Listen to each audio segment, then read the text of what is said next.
That's a very good question, very good answer. Thank you.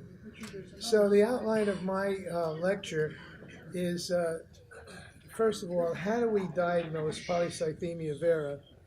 And then I'm going to touch on some issues of treatment.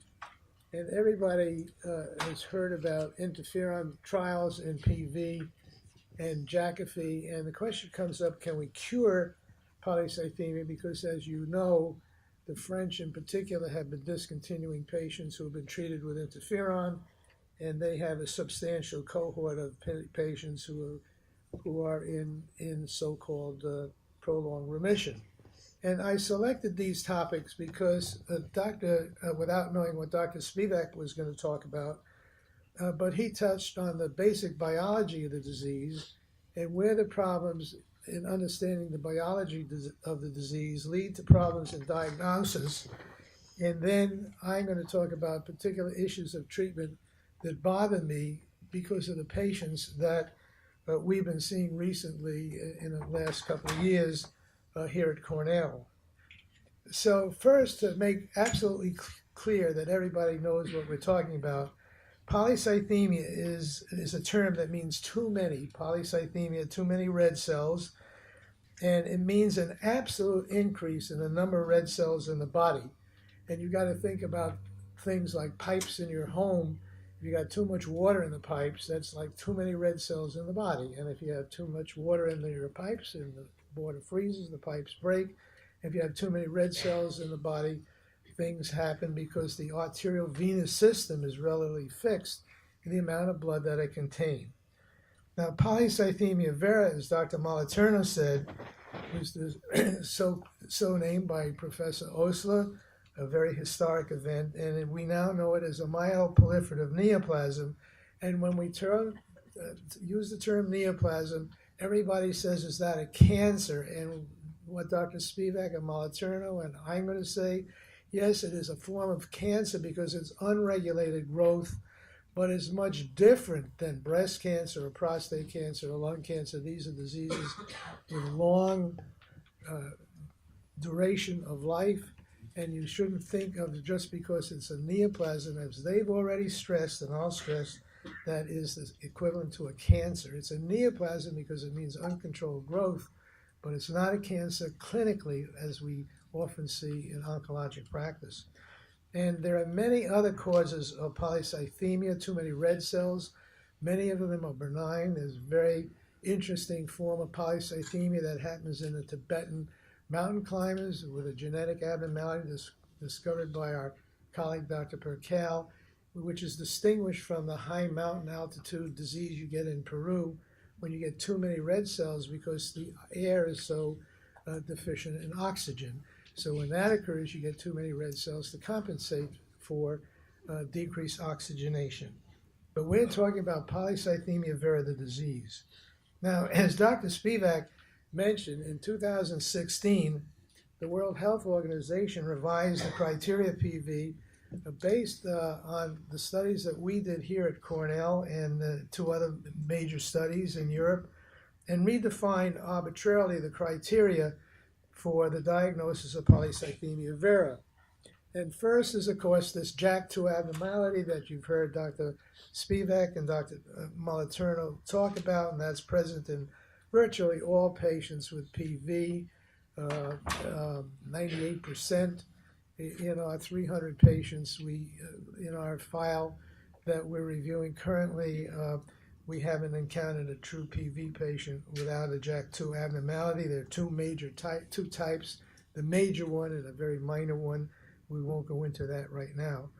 And then arbitrarily, these hemoglobin values of 16.5 for a man and 16 for a woman, and a hematocrit of 49 and for a man and 48 for a woman, or an increased red cell volume, which means a total increase in the number of red cells in the body, which you can only measure by radioactive chromium, a tiny amount of radioactive chromium that's harmless, which we do always in our institution and also at Johns Hopkins. Unfortunately, it has fallen out of favor in many institutions in the United States, but is still done routinely in Denmark, France, Sweden, Germany, but not in Italy. And then the emphasis on morphology, which most of us, but not all, agree is very important, and it means increased cellularity, because this is a proliferative disease, like a neoplasm.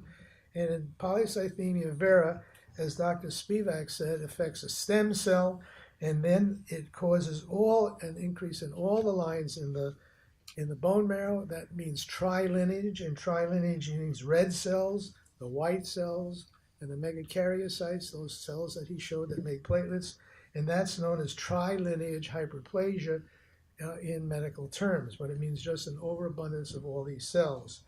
And a very minor criteria that has been retained is the fact that the hormone that makes red blood cells in the normal body, erythropoietin, is low in patients with polycythemia vera.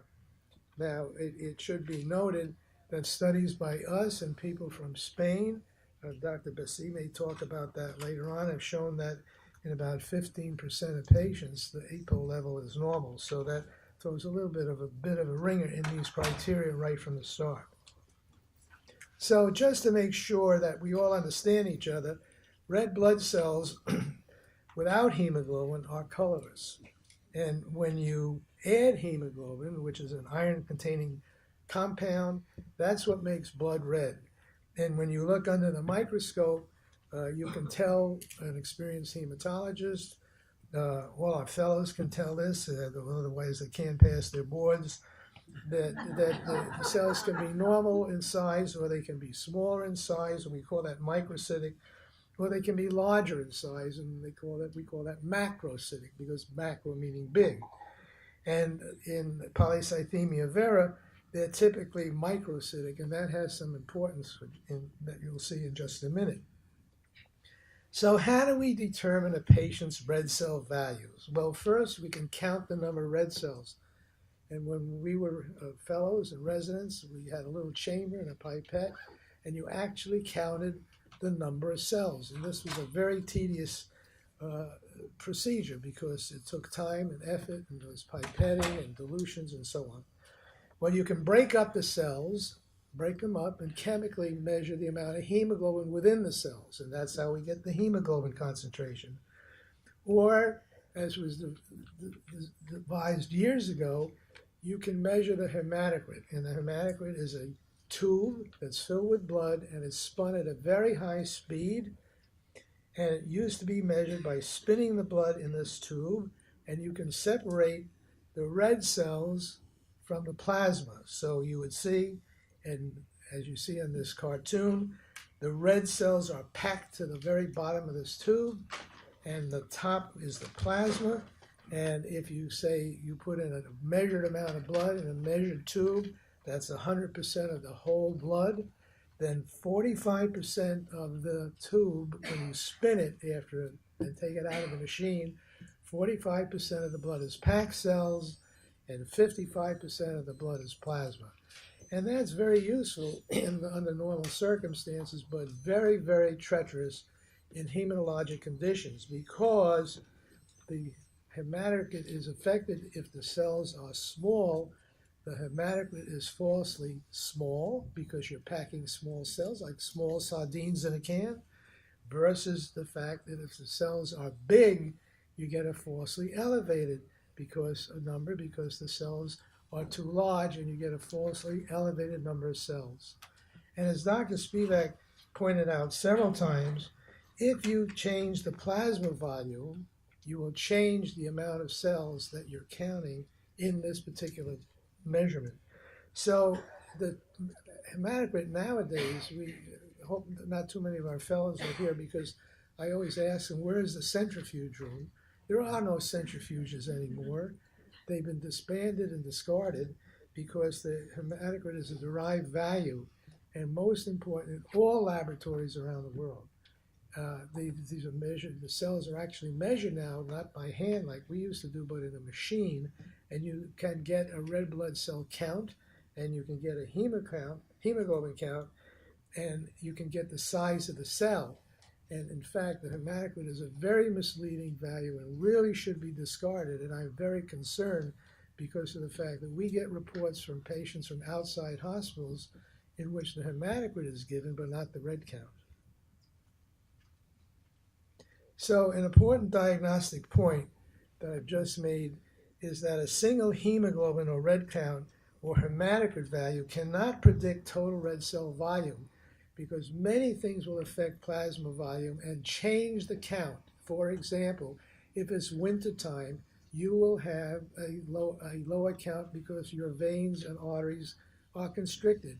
If the technician puts on a tourniquet that's too tight, that will affect the concentration of your cells. How many of you gone into a lab and the technician has done this? Raise your hand.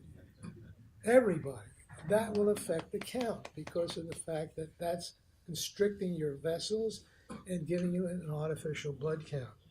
So that the establishment of a diagnosis on a single count is totally misleading. Second of all, the hemoglobin hematocrit values of the World Health Organization were established on retrospective studies. The major authors of this document looked at charts of patients that presumably had PV or ET or whatever, or other myeloproliferative neoplasms, and then came up with these arbitrarily established values. The bone marrow biopsy is considered to be very important, but approximately 15% of bone marrow biopsies are normal in PV and normal cellular. They don't show this hyperplasia, even though the patients have typical polycythemia vera. And as I mentioned, the serum EPO values are normal in approximately 15% of patients. So initially, one has to make the correct diagnosis. And I looked at my files this year. 5 patients that I saw in consultation did not have polycythemia vera, and yet one of them was on Hydrea, another was going on Hydrea, and the third was considered for interferon treatment. And in looking at our studies with Spencer Katrowski and Claudia Sosner, our research assistants, we find that at 15% of patients, approximately, the diagnosis of JAK2 positive ET-PV or early myelofibrosis may be incorrect. And this has obvious therapeutic and prognostic implications. So we want to warn patients that if they have borderline values, they should be repeated at the very least, and one must consider the various parameters that establish the diagnosis of the disease as per the World Health Organization and the limitations of making that diagnosis. Now, there are several issues regarding treatment that we've seen in the last couple of years, and particularly since our last patient meeting. We all agree that we must phlebotomize patients initially to bring the hematocrit down to 45 or less, and 45 is, as you saw, the normal value. And you'll notice that I referred to the hematocrit here because that was what the paper that was published in the New England Journal of Medicine used as a criteria. We follow the red count, and in our patients, we phlebotomized men down to a hematocrit of about 5 million, which corresponds to a hematocrit of approximately 45%, and women a little bit lower. Dr. Spivak and Molitor and I always emphasize that because across all vertebrate species, probably related to testosterone values, the male gender always has higher red blood cell values than the female gender, and that's true of all vertebrates. So we arbitrarily select 42 for women and 45 for men. People say, well, that's never been shown in a study. That's correct, it hasn't, but it's good intuitive medicine. Now, what troubles me in particular is risk assessment, and this is sponsored primarily by our colleagues in Italy. Again, on retrospective studies, patients are categorized in low risk under age 60 with no thrombotic events, and they are recommended to have treatment with phlebotomy plus aspirin to a hematocrit of 45 or less. And then there are high-risk patients, like the lady you heard who had a history of thrombosis or another disease, and there are individuals more than 60 years of age with a history of a thrombotic event. Now, as those of you coming to the professional conference tomorrow and Friday, we'll hear Dr. Hasselbach and Collagen and our colleagues from Austria. We believe that this is really fallacious, because what you're doing is taking a low-risk patient and saying, okay, we're not going to give you any kind of meaningful treatment, and then a person comes in with a thrombotic event, and then they become high risk, and then you treat them. To us, that doesn't make sense.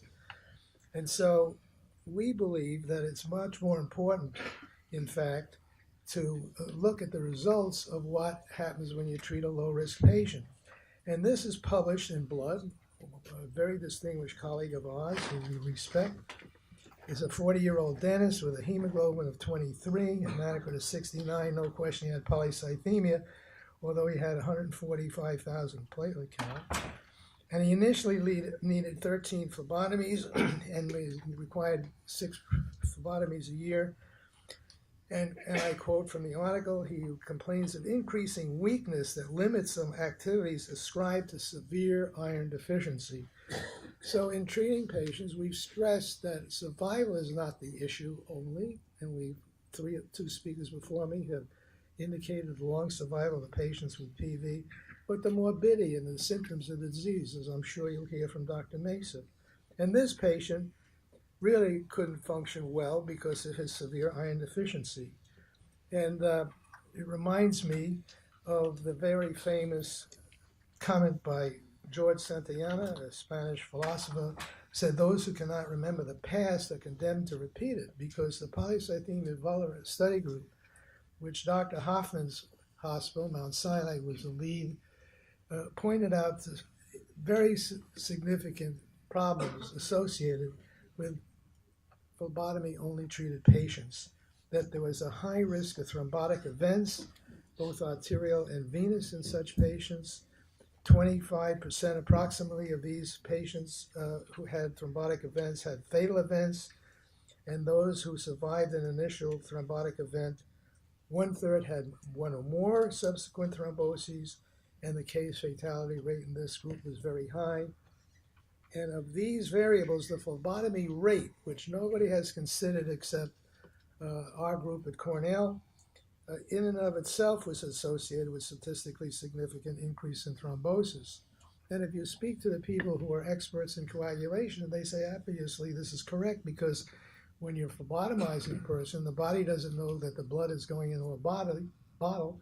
It just thinks you're bleeding. And so platelets are activated, endothelial cells are activated. All the things that stop coagulation are being activated. And whether that's in a disease state or a normal state, that's bad news. So we don't agree that phlebotomy should be the prime treatment, and particularly because of the fact that the requirements have not been studied except for a publication that we did years ago, which nobody reads. But if you look at a group of individuals in the year prior to giving any definitive therapy, in this case it was interferon, you can see on the right the mean number. We divided these 35 patients into quartiles, 34 patients into quartiles, and the mean number of phlebotomies ranged from 3 to 16 per year, but there was a big range from 12 to 25, as you can see, or 1 to 4, but the average was about 5 to 6 per year, and that was what this patient that I just showed you had. So you must consider the phlebotomy rate as a major criteria for whether or not to treat a patient. And we do have, in fact, rare patients who have only a requirement of a couple of phlebotomies a year, or 2 or 3. And we use that as a treatment form because that's easy. But the majority of our patients fulfill this, these data that show here, in that 80% of patients require some kind of cytoreductive treatment if we want to believe that phlebotomy is not good because it produces iron deficiency. No, I cannot answer. So the myth of phlebotomy only is an unacceptable form of therapy. First of all, it's poor clinical tolerance, sticking people in the vein constantly, development of severe iron deficiency, frequency of the vascular complications that I mentioned.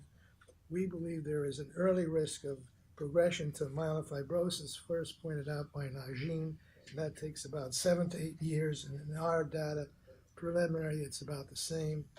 And that many recent studies show the importance of iron regulation in the body functions in the heart, the lungs, and the brain. And some of the new consequences that have been studied are in DNA synthesis, and Dr. Spivak had pointed out the importance of DNA in the gene structure, the mitochondria, which are very important in transcribing signals within the cell. Muscle and cardiac function is significantly impaired, particularly cardiac function, and that doesn't even respond to oral iron treatment when you try to give that. And most important, cognitive thinking decline. And there have been double-blind studies of women who were treated with iron therapy before and after, non-polycythemic patients, by the way, showing significant increases in cognitive function when iron stores were returned to normal. And the same kind of studies should be done in PV patients, but have not as yet. So many people will understand that some form of marrow suppression is required, particularly in high-risk patients, but sometimes even in what they call good-risk patients. And unfortunately, the majority of hematologists still use hydroxyurea, which is a cell poison. It's an anti-metabolite. And I point this out to Mr. Booley, that this use of hydroxyurea goes back about 75 years, along with the use of P32 and busulfan. These are very old drugs, but still useful. Now, the problems with the polycythemia, with hydroxyurea and polycythemia, it really is not terribly effective. The one really good prospective study showed that in previously untreated patients, there was a 27% failure rate, and with patients who were previously myelosuppressed, there was a 41% toxicity rate. And there's long-term toxicity, and everybody is tired of my showing the pictures of nails and ankle ulcers, so I won't this year. And that's why we have this drug Ruxolitinib, which was recently published in 2015. Basically, in our feeling about Ruxolitinib is that definitively, as you look at the bottom line, that the endpoint, the suppression of hematopoiesis and reduction in spleen size, which was the goal of the study, was only achieved in 20% of the patients approximately. We feel Ruxolitinib is very helpful in treating the symptom burden that is accompanied in patients with polycythemia and especially myelofibrosis. So we believe in using interferon along with Dr. Najin, Dr. Hasselbach in Denmark, and Dr. Kalajian in France, and others in Germany. And why do we believe that? Because it specifically affects JAK2 stem cells. This was recently shown by Dr. Malali, who spoke here last visit, and it affects these very basic stem cells. It exhausts them and leads them to their early cell death. It affects intracellular signaling that Dr. Spivak and Dr. Molitorno pointed out in some detail, and that's why they did that. You can understand that there are a lot of pathways that are involved, and it inhibits red cell and megakaryocyte development, and you know those stem cells are very important in this disease, and it inhibits red blood cell vessel formation, and that's very important in these illnesses, the microenvironment. So the therapeutic effects that we see as they're manifested in our patients is first, obviously, the normalization of the red counts, and it corrects iron deficiency so that the patients no longer have microcytic cells. It avoids phlebotomy. It corrects the iron deficiency. It reduces spleen size, and in our experience, 80% of patients who were resistant to hydrea will be corrected vis-a-vis their spleen with interferon. It decreases marrow cellularity and fibrosis, very, very important, and a striking decrease in vascular events. In our studies, virtually all patients no longer had thrombotic events once they're on interferon because it affects vessels, vascular integrity as well as cell growth, and a high response rate in patients resistant or intolerant to hydroxyurea, as I mentioned. And interferon is effective in treating the fibrosis that occurs in PV, and I think this is critically important, and it gave us the impetus to study this in early myelofibrosis. Jerry showed you a bone marrow of a normal patient.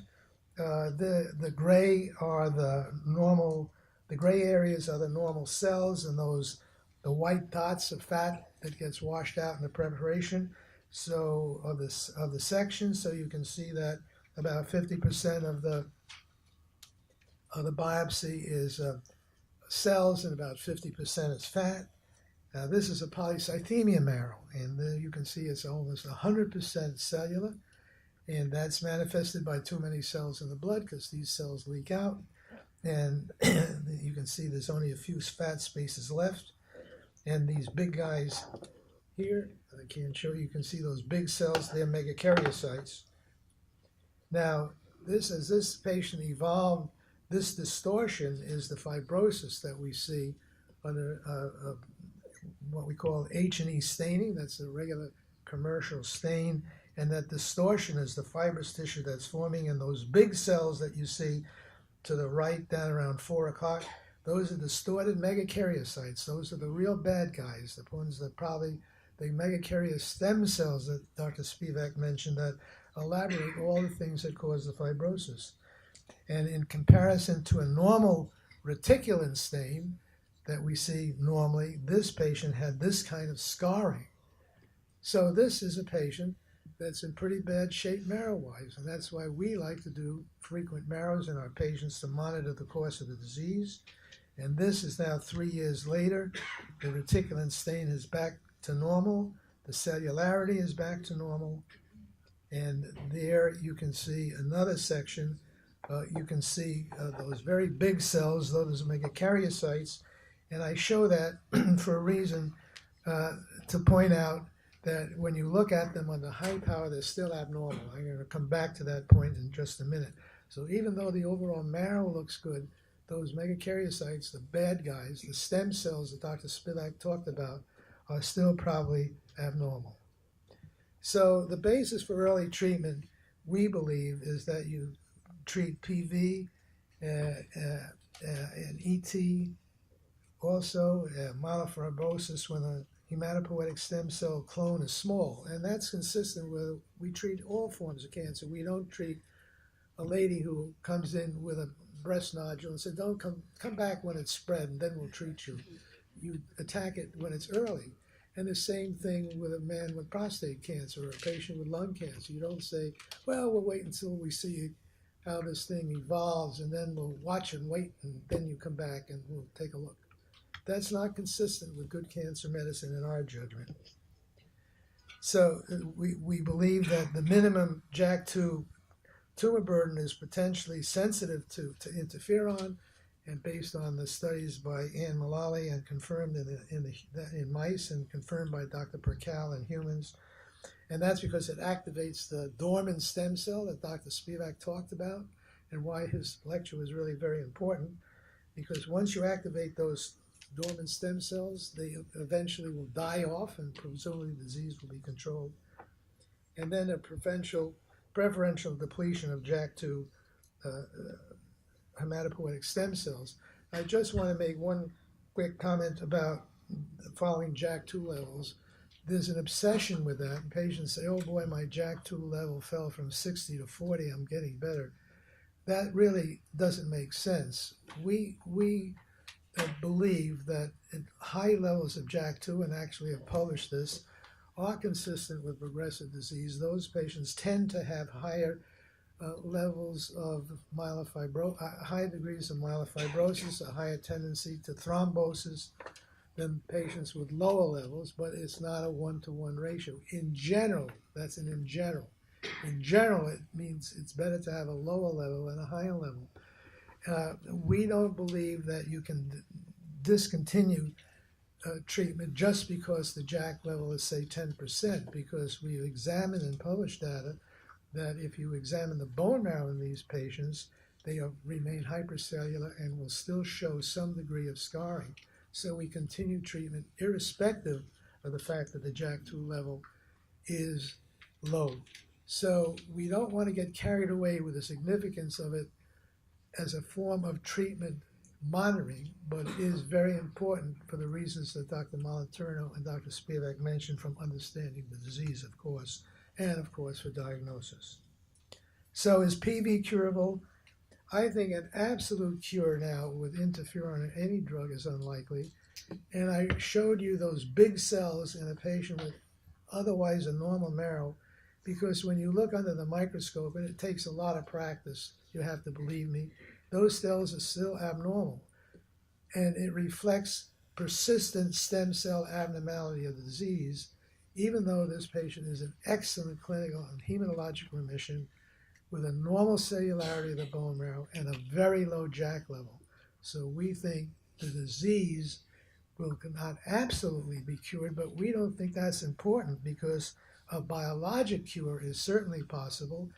And in fact, that patient that I showed you, we have discontinued treatment because even though the disease may come back, that patient may have a 5-year disease-free, treatment-free period. And that is very important for what we do with people.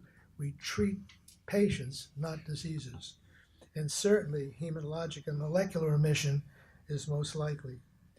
So we've come a long way from treating patients with leeches. I actually had a granduncle who was treated with leeches. And his wife used to travel all over the Bronx to find a drugstore that sold leeches. And once she had to travel by trolley, it took 2 hours to get to the drugstore. She applied the leeches and they didn't suck. And so she brought him back and wanted her money back. And got it. So it's and treating MPNs is sort of like climbing a mountain. And you know, the guys who climbed the granite stone in Yosemite reminded me of this. Climbing barefoot up that mountain was really a feat, but not as much as treating MPN and conquering the disease. And who knows, in 2000 whatever, we'll get there. Stay with us. Thank you.